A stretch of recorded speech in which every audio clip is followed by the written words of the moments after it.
Welcome to After Dark at the Fixed Ops Roundtable, featuring Katrina Ness, Vanessa Collins, and Ted Ings. This episode is brought to you by BG Products, partners beyond products. And now for your hosts, Ted Ings, Vanessa Collins, and Katrina Ness.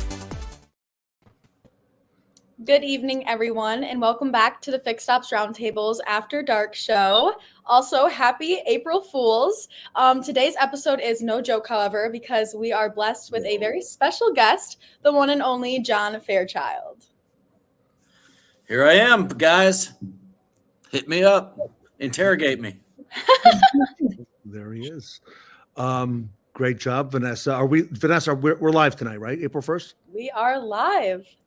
All right. So no telling Katrina what will happen. A lot of our friends coming in the chat because we are live. John, we got a lot to learn about you tonight. Don't want to steal any thunder, but I do want to congratulate a friend of ours, John, for a great milestone he achieved over the weekend.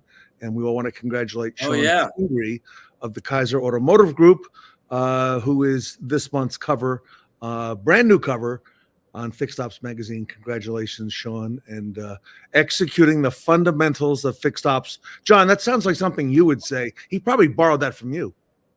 Well, he doesn't have to borrow anything from me. I'll give it to him freely. Okay. So. You know, Sean is one of my best buddies, and the one thing I love about Sean is actually reminds me of you, Ted, is that he's just passionate about what he does every day, and he gets up in the morning and swings for the fences. And, you know, what can I say? He's on the cover of Fixed Ops Magazine twice, not just once, Ted, twice. So guy's got a lot of stuff going on that is right on spot and continues to get better and better. That's what I love about Sean is no matter how much he knows, he always wants to get better and improve. It's getting a little ridiculous, John. He's running circles around us now. Tell me about it. I know. And the guy just got, how long ago was it when he had his heart attack? It was September 26th. You know how I know that? No. Oh, that's the day I got married. And I'm sitting there waiting for my bride to come down in her full regalia, and my phone rings, right? And it's the Godfather, Ted Ings. And am I going to not answer? No, I answered. What's going on? What you doing? And he gave me the bad news. So it was 2 hours, hour and a half before my wedding, and I found out that Sean had that catastrophic event. So it was an eye-opening experience, Ted. Yeah, for all of us. So glad he's come back so strong. And he was on here last week with Kathy. They had a big announcement, and more to come on that. So great news. That's the thing is Ted is he's got so much energy he was 11 days back in the dealership after open heart surgery. You guys, come on. That's ridiculous. Yeah, it's true. That's ridiculous, Sean. What the heck? Yeah. And all that time. You know what? That's what I love about that is that his focus is on just getting better and better and better and improving the business overall. And you know what? You got to respect that. Well, I met Sean Kingery through you, John Fairchild. And so we're going to talk about that. I told him earlier that I have created a monster. Oh, that you have. Yeah, I know. I didn't create him. I mean, all I did is just served him up, but he has become a monster. Let's put it that way. So a lot in store tonight. We have the 90s Rewind event. It is 6 weeks from today. We have some, Vanessa, a little bit different kind of trivia tonight. What do you got going for us later in the show tonight? So we do not have a Guess That 90s Star, but it is still a little bit of trivia. It's super fun and exciting. Should we wait to show the picture till, I guess, the last 6 to 7 minutes of the show? Let's do it a little bit later. Let's leave a little bit of suspense in here, Vanessa. Yeah, but it's a little different, so stay tuned to the end. But it's going to challenge everybody who's out there watching, including John and myself and Katrina and Vanessa. And when is that show, Vanessa? Because it'll be here before we know it. Yeah, absolutely. So it is coming up. It'll be, like Ted said, it'll be here faster than we know it. May 13th through the 16th. As always, 4 days, all virtual and online. And you can get your complimentary tickets right now at fixedopsroundtable.com. The sooner the better, because if you secure your tickets by April 30th and do a couple other things, then you will be entered into our giveaway of a Apple Vision Pro. And if you don't want the Apple Vision Pro, you can be gifted the worth of the Apple Vision Pro, which I believe is around $3,500. 3,500, yeah. So either the Apple Vision Pro or the cash. Everybody want to register by April 30th, so you should do it now at fixedopsroundtable.com. And that's an amazing giveaway. By the way, Katrina, the videos that you and Vanessa did late last week from DeVos were really amazing. We were talking about that today, the cutting back and forth as you walked through DeVos. Tell us a little bit about that, because that was something different. I don't see that every day on social media. Yeah, of course. So Vanessa and I just wanted to change up our social media content creation a little bit. So we headed over to our graduate school at Northwood University, which I think is pretty recent. And they recently kind of built up this beautiful building. So it's really pretty. So we decided to film some content in there and get some new stuff pushed out to you guys. So we appreciate all the love that we've gotten from our new content. So, John, the ladies have some questions for you tonight on the great work you do for Fixed Ops. And I know they want to dive right in, and let's learn more about this John Fairchild person. Of course. So, John, we're just going to start off with a basic question. What do you do at Fairchild Automotive Solutions? That's a very basic question. And today I got an email, Ted, it was spam, but hey, Jeremy. Here's what the email said. Hey, you guys at Fairchild Automotive Solutions, we want to buy several cars. So please tell us how we can do that. Right? That's not what we do. Okay. At Fairchild Automotive Solutions, actually, Ted, we're coming up, and ladies, we're coming up on our 15th anniversary this September. Wow. And what we do is we help dealers to maximize their current traffic. Hey, Rebecca, that's a dashing picture. I love it. She's coming on here Wednesday night, by the way. Oh yeah, I will make sure to tune in on that. Hold on, let me set an alarm. She got some news. She got some big industry breaking news. In fact, she was going over that with me today on the phone, making sure that this Wednesday, April 3rd, 8 p.m. Eastern, Rebecca Chernick on the After Dark show. Yes. Okay. Calendar set, Rebecca. I will be there. I wouldn't miss it. Very good.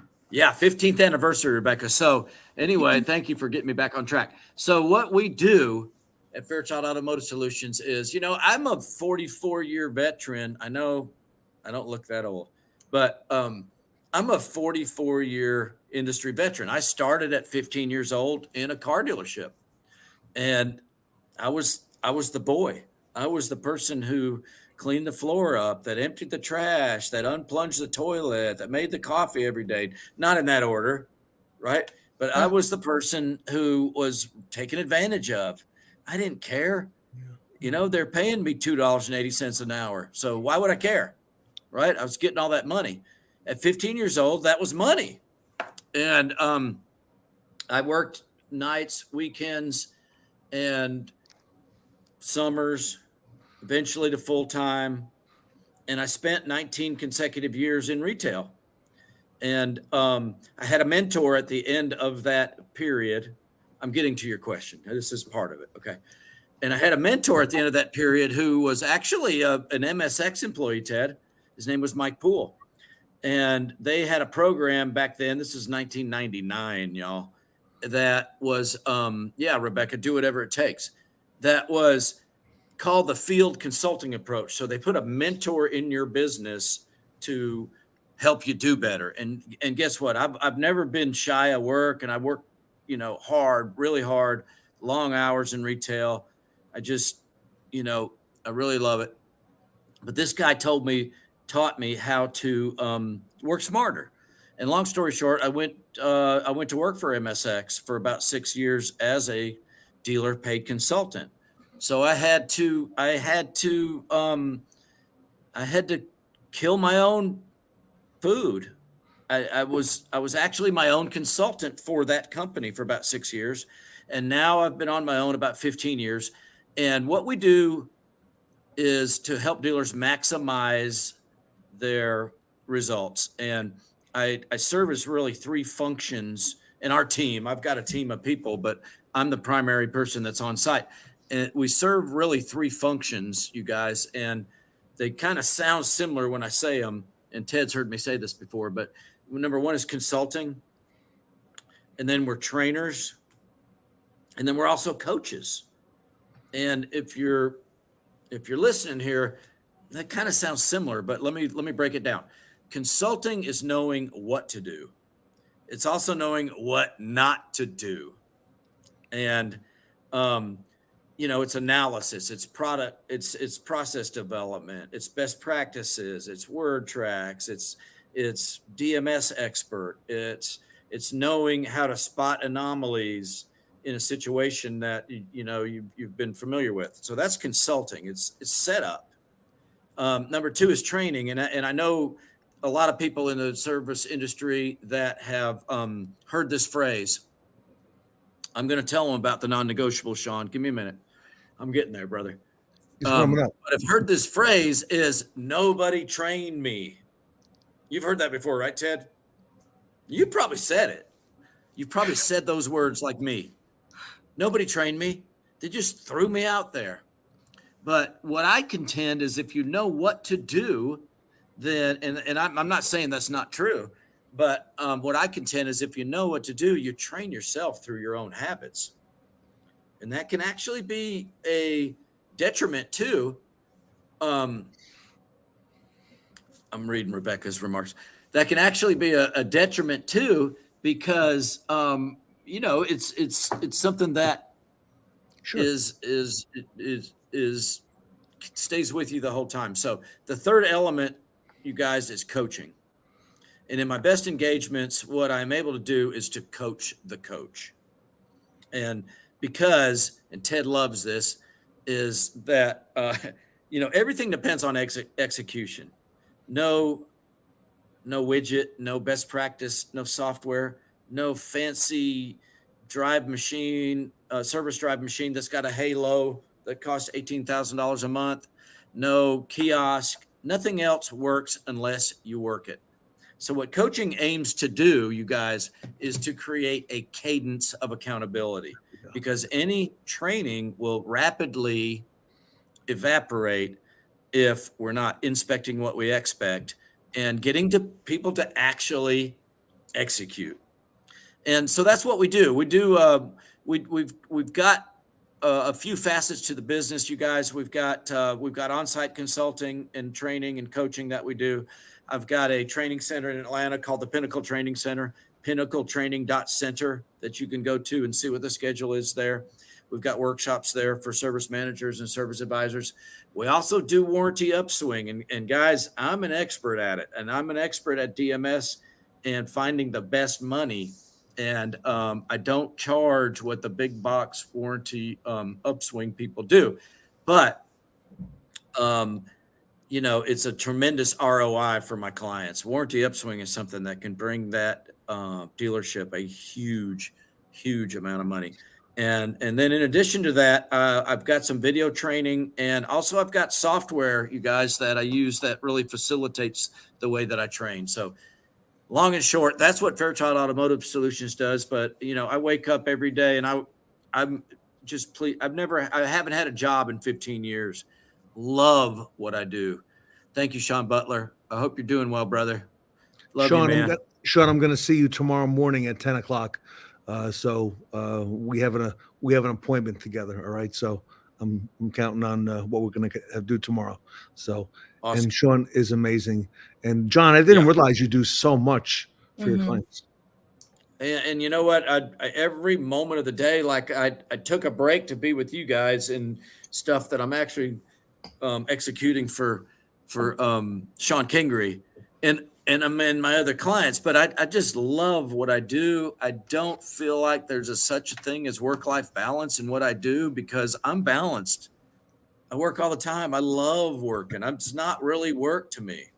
And so that's what Fairchild Automotive Solutions does. I'm a dealer advocate, and I want to help dealers to improve and make incremental improvement. I feel so proud when I can do that for people and they get a tremendous return on investment, Ted. It's nothing better, no better feeling in the world for me. And Vanessa, he's selling himself short because he's also an NADA speaker. I just saw him on the stage at NADA in Las Vegas. I saw some video of that. Not your first time, John Fairchild, 2 in a row. And congratulations to you. And I had my best buddy, Sean Kingery, with me last time, which I got to tell you something, guys. The first time I did it, I was by myself, and I was in front of a crowd of 300 plus people. And that was the first time I was in front of that many people speaking. And Ted knows what I'm talking about. It's kind of a pucker factor moment. You're like, oh my gosh, is this happening? Right. But with Sean on stage this last time, it was perfect because we were able to bounce off each other and play on each other's words, ideas, and complete each other's sentences and just really have a good time. I'm not sure if I can get recordings, Tony. I need to look into that, brother. Somebody else asked me that question. It may have been you, but I'll definitely look into that and maybe I'll challenge Sean Kingery to look into that. NADA website, I think, might have them. So. Oh, okay. That's too easy. Yeah. So no, that's a good point. I'll find that out, Tony, and I'll post that on my social media because I'd like everybody else to see that also. So if it's accessible, I will sure do that. All right. Awesome. What else you got? Oh, Sean's on it. Sean said he's on it. There he goes. We'll see if he finds it. Another question we have for you is, why are you considered an expert at fixed operations? You know what? I think that I've been in, and I try to be humble for sure. I don't know everything, and I learn every day, and I think that's what you got to do in any position. And Ted's the same way. I just know his nature, but you do. I mean, 44 years in one place, and you do learn things that, like Kathy says, that you maybe never thought to implement on the service drive, but you see some nuggets out there. I wish I had a count on how many different stores I've been in. Ted, you got any idea about yourself? In dealership over the years? Wow. Over 1,000, a lot. Yeah. I mean, I would say I'm in quadruple digits for sure, but I wish I knew actually, but you see what absolutely works and you see what doesn't work. Mm-hmm. And one of the things that differentiates a lot of dealers is they just don't have that aspect or that perspective on so many other operations. And if you've been in a ton of different operations, you can see a pattern evolve. It doesn't take you long, and you don't even think about it. When you walk in there, you just know. And I think that's what an expert is just being immersed in a subject so long and being passionate about it and loving it and caring about it that I really want to help people to improve their status. And maybe that's what it is. But thank you for the compliment. I'm not fishing for any, so I appreciate that. And I can imagine a lot of dealerships have different strengths and different weaknesses. So by going in and witnessing all their strengths and weaknesses, you can kind of put, 2 and 2 together and say, this is good what this dealership has, and this is good what they have. So it makes sense why you're an expert. Well, yeah. I mean, I think that what you hit on there with strengths and weaknesses is huge. And if you can find a few strengths and press on those and then minimize the weaknesses. Yeah. A lot of times we focus too much on our weaknesses. And what you focus on, you get. And my good friend Sean Kingery, Rebecca, you will appreciate this too. He always says, if you're riding your motorcycle, I don't have a motorcycle, but Sean used to. If you're riding your motorcycle down the road and you're looking at the ditch, guess what? There's a lot more likely probability that you might end up in the ditch. Right? So it's a lot about what you focus on. Do you know I met you through Rebecca Chernick? Do you know that? I know that. Thank 5 years you, ago. Rebecca Chernick. Yeah, same. Thank you, and Becky, as some of her close friends know her. So, Katrina, it all comes back to Vanessa, to Rebecca Chernick somewhere at the end of the day. She's like the common thread. Because first thing was F&I roundtable. F&I roundtable. We did that in Atlanta. And I actually showed up to that. We took a video out front. I remember that. Yeah. Remember? No, there was two of them. There was one at night, and I went to two of them. I was invited to. I made it to one. I couldn't make it the second one. So. You weren't invited? No, I was invited. I didn't. I was. It's another story. She'll tell you Wednesday night, maybe. Right on. Well, probably. I think that it is funny how people meet each other and get associated with each other. But that is a direct line of events. I met you through Rebecca, and Sean met you through me. So weird how that works. But yeah, we had that one F&I roundtable in Atlanta and Baltimore. That's right. Yeah, that's right. And Rebecca's not done. Thanks, Robert. I got a feeling we're going to hear about some more stuff. Robert. So what else is on your mind as far as our wonderful industry, you guys? I'm curious where your prediction for where the EV part of our industry is headed. Okay. That's a loaded question. And, I personally, there's a few things I want to say about that. Number one is I do not feel like EVs will ever be mainstream replacements of internal combustion cars. I don't think that we'll ever reach the saturation point that we have of internal combustion vehicles versus electrics. I know that there's a lot of laws mandating it. I know blah, blah, blah, blah, blah, but I just don't feel like the infrastructure is doable for EV. I don't think that I think it's something that is a politically fraught and has been advanced. Yeah, exactly, Trevor. It's been advanced because of a political agenda. But here's what I also feel about EVs is they are going to continue to creep into the mix of what we've got in our service drive. Okay. So what's that going to mean? It's going to mean a few things really is the more of saturation we have of EVs in our service drive, the more we're going to look for ancillary operations and repairs and menu items that we haven't been selling. What does that mean? It's PDR. Okay. So it's paintless dent removal. It's wheel repair. It's way more emphasis on tires. Mm-hmm. But I also feel like it's this, guys, is, right now you get some people that say, oh, the dealerships are missing out on all this work that the aftermarkets are getting and et cetera, et cetera, et cetera. Guess what? Most dealerships you go into do not want that aftermarket work. Once it gets past a certain mileage or year model, it tends to be more problematic for the dealership to handle because of additional things that break on a car that's got additional miles and year model. But in the future, I think as EVs start to proliferate the market more to whatever degree, yeah, tires are big on RVs, bro. They're actually physically big and they cost a lot. Oh, EVs. Yeah. Tires are big on EVs too, brother. So, but I think as time goes by and EVs start to proliferate our mix of the vehicles that we have in the shop, that these ancillary services are going to be necessary, more body shop type services that we're not doing right now.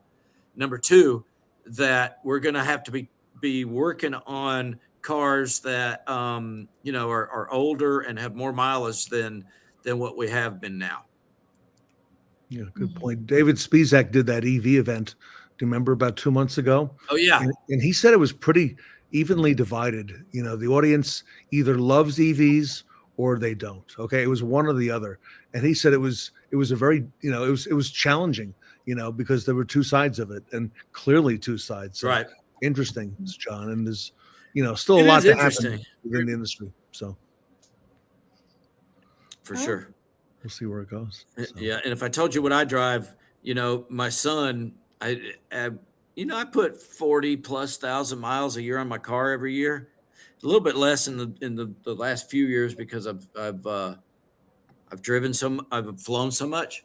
Oh. But I've got a son, and he said, "Dad, how come you don't buy an EV? You spend so much money on gas, et cetera, et cetera, et cetera."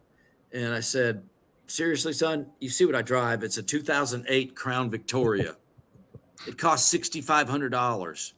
A new EV is $65,000 or more. So I can buy a lot of gas with the difference."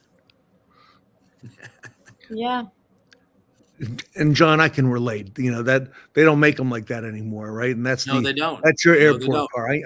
I get it. I totally get it. That's my airport car. It's sitting at the airport right now. That way my F-150 is not. Yeah, I am still driving that, Rebecca. Well, I've got another one. I've had 8, but I've got a truck. I just try not to drive it a lot. But it gets me where I'm going, brother. All right, real quick. The event is coming up in a couple weeks, the 90s Rewind, and we want to do something different tonight. So what Vanessa and Katrina were thinking was kind of challenging you and I as to some things that she's going to post and see if you and I are familiar with them. And then we'll find out trivia if kind of things. Like old school trivia kind of things. Yeah, old school stuff. Yeah, our things. I get it. I'm old school. Let's go. All right, Vanessa, do you want to bring it up? I think it's I can pull it up. I think it's in the brand there. There we go. All right. So this is the Never Have I Ever retro edition tonight, everybody. And we're going to ask everybody in the chat if you would like to join us. So maybe Katrina, maybe you go through the list on the left and ask John on each one of these if we've ever done them or never done them, and we get a point for everything you've never done. So yeah, go for the points. Of course, and everyone in the comments can put the amount of points that you probably have that you've done. Please do, Sean Kingery, because he's younger than me. He is. All right. Used a rotary phone. Of course. Oh yeah. Used a floppy disk. Of course. A typewriter. Yes. I learned to type on a typewriter. Yes. We had typing classes in school. Wow. Yeah. We had typing classes. Okay. That's amazing. Taken photos with a film camera. Of course. Absolutely. Listen to. And you know what? What a tragedy happened to Kodak. Kodak is gone because they did not adapt, y'all. Keep going. We have a lot of music ones. So listen to music on a CD, cassette tape, vinyl record, Walkman, or boombox. I'm all of that. Yeah. I've got hearing aids because I've got tinnitus so bad because of rock and roll music. Oh, I'm wow. assuming there's a big part of music sure. in the 90s, so I believe it. All of that. Yeah, 70s, 80s, and 90s, and 2000s. Wow. Okay, what else? Watched a video from a VHS tape. I still own a VHS machine and videos. Yes, what else? Sent or received a fax. Yes. Had a MySpace account. I did. Oh, yes, yeah.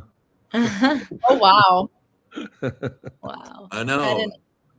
Had an AOL. AOL. Ladies, that stands for America Online, if you didn't know. Okay. Sean still got an AOL account. I did too. I guess they're still around, Sean. Wow. It was fair1 at AOL.com. That was mine. Yeah. Wow. All right. Access the internet by a dial-up. Yes, I still remember what that dial-up sounds That was like. the only way to get on. Yeah, you had to go dial up and had to dial the number. Remember that? Yeah. All right. Used a phone book. Yeah. Extensively. Oh yeah, I mean, if you back then, if you met a girl in school or at another school or whatever, and you learned her name and whereabouts she lived, you'd go get the phone book and look for her phone number. That's the only way you'd get it if you didn't have it. wow. And Man, yeah, the stalker. Okay. yeah. Ah. Okay, Sorry. All right, sent a postcard. for sure. Katrina, have you sent a postcard? I have. When I was younger, I feel like I did a lot of these sort of things, but postcards when I would travel were a thing when I was in Oh yeah, elementary school. my dad used to do the same. He traveled, and he would send us back postcards. And by the time he'd get back, the postcard would come 2 or 3 days later sometimes. Yeah. You know what? This next one, if I may read it, used a paper map to get somewhere. When in the early, let's see, OOs, between working retail and going to work for MSX, I did this thing that was a warranty inspector where I'd go to the shops and inspect the cars that were broke down, Ted. Yeah. And you couldn't get there without you didn't have GPS. Robert Miggs, the MapQuest printout. The MapQuest printouts, yeah, you would print it out, or you just had an atlas and you did it with the atlas. Vanessa, did you ever use a paper map to get somewhere? No, but my parents would print out directions when I was a kid. And so they would read off the directions off like the paper, which was cool. Definitely not a paper map though. Oh yeah, like your significant other that you when you went on a trip, if you didn't have the map all the way dialed in, and you didn't know where you were going, and you missed your turn. Oh yeah. Everybody knows that was when a couple would have a fight. Yeah, lots of frustration with that. Tony knows. Lots of frustrations for sure. Oh, I still get mad at my mom for not being able to read the GPS, so I can kind of sense a similar dynamic, but a little different. All right, next one. Owned a dictionary and owned an encyclopedia.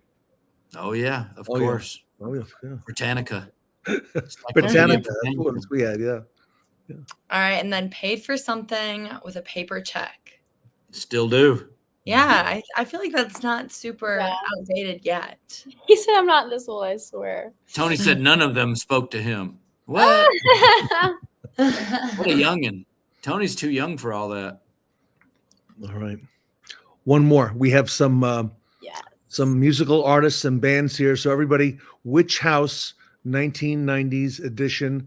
House 1, you could see Nirvana, Pearl Jam. You can go right through these. House 2, House 3. Is there one house that you favor, or are there maybe more than one house? So take a look at some of the artists here and see what you all think. Yeah, I mean, for me, I was pretty much early 90s, if anything, but more of a fan of the 70s and 80s.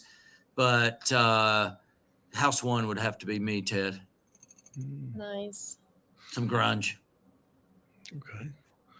Katrina and Vanessa, do you recognize that? You recognize these artists, some of them, I'm sure. Yeah, a few of them. I said earlier when I was looking at this, House 3, I think, speaks to me the most, just because I recognize the Spice Girls, Backstreet Boys, and Mariah Carey. Mm-hmm.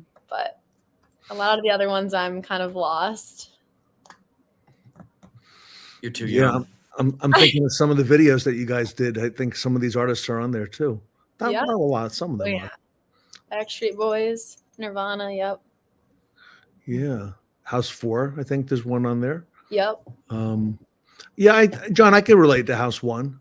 So for sure. Yeah, House 1 is real. I don't know a lot of House 1 or House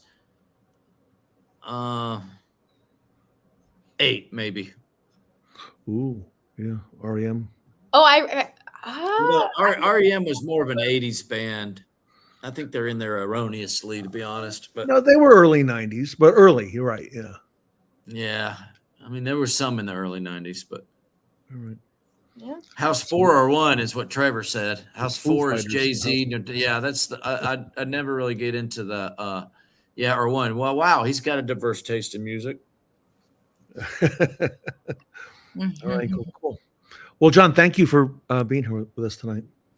Thanks, you guys. A lot of fun. My pleasure. Appreciate you having me. I'm sorry I haven't been on your after hours more, Ted. I'm typically sleeping at 8:36 Eastern time. No, I'm typically scrambling to get something done. So thanks for having me, you guys. It was so nice As having you you. can see, I'm in a hotel room. Yeah. Yeah. You're out of state. Where are you this week? Sylvania, Ohio. Ooh. But tomorrow night, I'm leaving to go to Baton Rouge. Great seeing you too, Rebecca. Baton Rouge. Okay. Hopefully I'll All see right, you soon, everybody. Rebecca. Well, we're going to see Rebecca on Wednesday night, everybody. So on behalf of No, I mean for real, see her. But yeah, yeah. Wednesday night, 8 Wednesday night. p.m. Got a It's date. the Rebecca Chernick hour, y'all. Rebecca returns. Big return. Big news. So Be big news there or again be this Wednesday. square. Katrina Ness and Vanessa Collins, thank you for all you do. And on behalf Yeah, of you John guys, Fairchild. thanks. So Thank we'll see you Wednesday night, everybody. And don't forget to register for the big show at Okay, I'm going to set fixedopsroundtable.com. my alarm to see Rebecca.